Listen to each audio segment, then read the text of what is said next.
I am your voice. We'll fix it together. The day after the lone VP debate, lots of facts to check. We'll take a look at a couple here. Wisconsin takes center stage once again in the race for president. We're going to be live streaming tonight until the whole thing is done. So I'll try and give you just one look at what we're seeing. We're expecting possibly a 70% turnout. Welcome to Campaign 2016, the live stream edition. Here we go. It's election night. Here in our streaming studio, we're hoping to bring you a little more local coverage. And these are the current numbers coming in. It is time for us to come together as one united people. Hey, hi everyone. Michelle Lee here. It is 8 o'clock, a little bit after 8 o'clock. The polls are now closed in Wisconsin, and this is our special election coverage. We're going to be live streaming tonight until the whole thing is done. By all indications, it looks like Dane County turnout is pretty good. I mean, the clerk was telling me they were expecting possibly a 70% turnout. Well, I'll try and give you just one look at what we're seeing here. So over here is, well, here are all the journalists that are here. This is the area where Cruz supporters are kind of hanging out. She can win a huge portion of that delegates. She may be able to begin to really put this away. She's got a big delegate lead on Bernie Sanders. He's hoping to run up a big lead here tonight because our delegates are given out proportionally. So if this race ends up being closer, 5 points, 2 points, they just about split the delegates in Wisconsin. So, Quick, I got to tell you, CBS just called it for Sanders. There's a surprise. Yeah, we were just saying that calling all these races is pretty easy right now. We were talking about Jessica looking county by county at where the delegates are going to start adding up.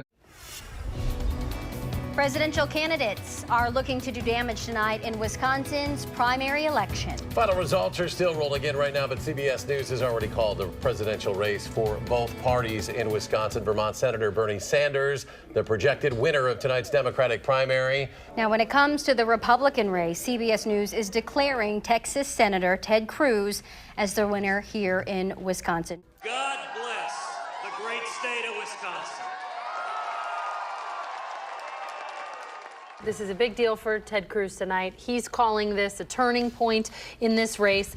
When you look at the entire state of Wisconsin, the counties in the Milwaukee suburbs are the counties that were most important to Ted Cruz for this win. When you look at the totals here, you're seeing him win 60+% of the vote in these areas. The 2016 U.S. Senate debate with incumbent Republican Senator Ron Johnson and Democratic challenger Russ Feingold. I've been very consistent in how I've been dealing with our Republican nominee, and I say I'm supporting the areas of agreement. And on the big things, growing our economy, healing our economy, making sure it realizes its full potential, strengthening our military. Right now we're hollowing out our military, securing our border. We have to commit ourselves to doing that. Certainly appointing judges to the Supreme Court as opposed to super legislators, and certainly supporting somebody who's going to change Washington. That's certainly what I want there to do. So I've been supporting those areas of agreement, but it's been I've not been shy about disagreeing with our candidate, with our nominee. Well, this is well beyond just trying to find areas of agreement. This is about deciding who's going to be the leader of the United States and probably the most significant person in the world. It's my view that supporting Donald Trump is completely irresponsible, and that no one should really do it after they've seen the fact that he simply isn't qualified to be president. After big wins last night, what is next for the Bernie Sanders campaign and Ted Cruz as well? We turn to Madison College political science professor Dr. Maurice Shepard. Thank you very much for joining us again, Dr. Shepard. The Clinton campaign, I think they understood that they probably would not win, but I don't think they expected the gap to be as large as it was. Last night's presidential debate once again left fact checkers with a lot to sift through, and that includes our own political reporter, Jessica Arp. She's got a look at the background of some of those claims. It's tonight's reality check. The final debate covered a lot of in-depth issues. Let's look at a couple of statements these candidates made about guns. Because I support the Second Amendment doesn't mean that I want people who shouldn't have guns to be able to threaten you, kill you or members of your family. And so when I think about what we need to do, we have 33,000 people a year who die from guns. This is true. According to the Centers for Disease Control, 33,599 people died from firearms in 2014. But there's one clarification here. When you look at the causes of death, 33% of those were homicides, 64% were suicides.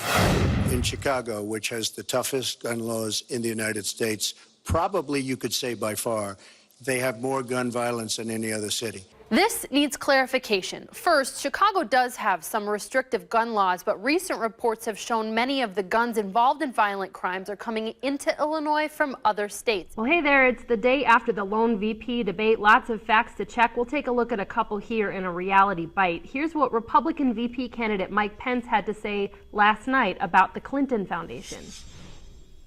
I mean, the reality is when she was Secretary of State, Senator, come on. She had a Clinton Foundation accepting contributions from foreign governments. This is true. Fact checkers at PolitiFact compiled a list of governments that donated to the Clinton Foundations. 19 countries have made donations, legal donations that the foundation said were earmarked for work on specific projects like AIDS relief. Then Pence offered this later in the debate. 10 cents on the dollar, the Clinton Foundation has gone to charitable. This is false. Independent group Charity Watch gives the Clinton Foundation an A rating and says that 88% of the foundation's cash budget goes to programs, not overhead. Thanks for watching. I'm Jessica Arp with this News 3 at channel3000.com Reality Bite. Hi there, we're back today with another Reality Bite. We're going to take a look at a couple of statements from last night's final presidential debate, including this one from Hillary Clinton on whether Donald Trump hired illegal immigrants. He used undocumented labor to build the Trump Tower. He underpaid undocumented workers, and when they complained, he basically said what a lot of employers do. You complain, I'll get you deported. This needs clarification. Trump was involved in a lawsuit in 1983 about undocumented Polish immigrants hired to demolish buildings to make way for Trump Tower in New York City. A union sued, saying that they were cheated out of pension benefits because the illegal workers were hired. Trump claimed he didn't know they were illegal. Others claimed he did. And after 20 years of court wranglings, he settled the case under seal. Let's look at another issue. If you look at your voter rolls, you will see millions of people that are registered to vote. Millions. This isn't coming from me. This is coming from Pew Report and other places. Millions of people that are registered to vote that shouldn't be registered to vote. This also needs clarification. 4 years ago, Pew Center for the States found that 24 million voter registrations were no longer valid or were inaccurate. Some were deceased, some had moved. But it's hard to say whether that still exists. In Wisconsin, efforts have been made to decrease or remove the number of deceased voters and felons and join a national database that can compare voter rolls to other states to see duplications or deaths. Russ Feingold has been after incumbent Senator Ron Johnson for a payout that he received after his first election. $700,000 in the scheme of things is a pretty reasonable compensation level. Ron Johnson paid himself $700,000 a year. All told, he took a $10 million corporate payout, then moved to Washington. This needs clarification. We've looked at this issue before. Johnson did get a payout from the plastics company he owned following his election to the Senate in 2010. He didn't get it yearly. He got it in a lump sum. We're going to make sure we use the internet and all the mechanisms that are available now that didn't used to be available to make sure that people organize, sign petitions. This needs clarification. The charts show that the money was spent largely on fundraising and about 20% on salaries, including $77,000 for Feingold. But the campaign says those fundraising numbers are misleading, as one of the aims of Progressive United was to get their mailing list to give to candidates directly.